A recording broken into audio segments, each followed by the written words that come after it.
think the question you're asking, and it's a really important one, is while we're asking Americans to reconsider what they're eating, are we actually asking Americans, especially those who are living on the margins, are we asking them to spend more on their diet? And the answer to that is no.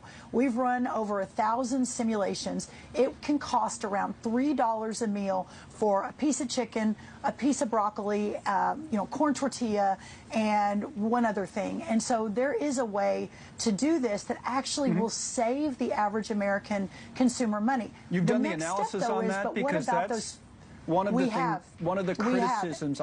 As the Secretary of Agriculture, I just wanted to talk to you about the points that you made. And the first thing is, you said that you had done 1,000 simulations. Are those computer simulations? Because that's the first thing that comes to mind when you use that word. And if it is, did you do it yourself, or did you actually get medical doctors involved, scholars involved, people with PhDs doing this?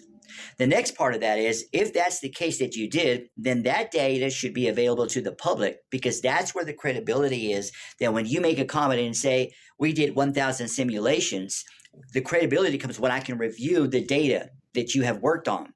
Or was it just something that you did 1,000 columns in Excel and you just came up with a number? The second thing is, you talked about that the American people should alter their eating habits. Well, what does that mean? Did you mean that instead of me eating 4 times a day, that I should eat 3 times a day? Is that what you meant? Let's go in a little bit further. You said that a $3 meal was a piece of broccoli, a piece of chicken, a tortilla, also known as a tortilla, and something else, whatever it was. Okay, that's $3. Let me ask you this, Secretary. Were you expecting the American people by the millions every day to eat that one meal for every meal of the day? So let's just take 1 week, and I eat 4 times this week times 7 days. Are you saying that 28 meals should be a piece of chicken, a tortilla, and a piece of broccoli every day for every meal? You realize how silly that sounds. It's not just silly, it's stupid. That's honestly the truth right there. That you are more interested in trying to prove and say, hey, President Trump is helping everybody to save money on buying groceries.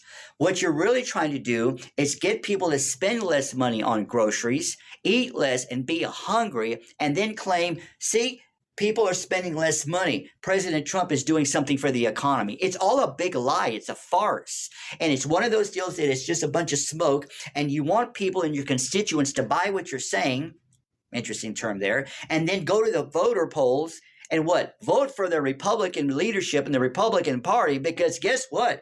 People are spending less money on groceries. You're lying. It is out of control.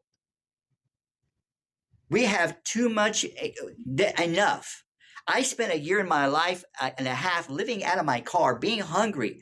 You're disrespecting young people. You're disrespecting families, like you said, that are living on the margins. You're not living on the margin, are you? You steak eating, red wine eating, green meat eating secretary.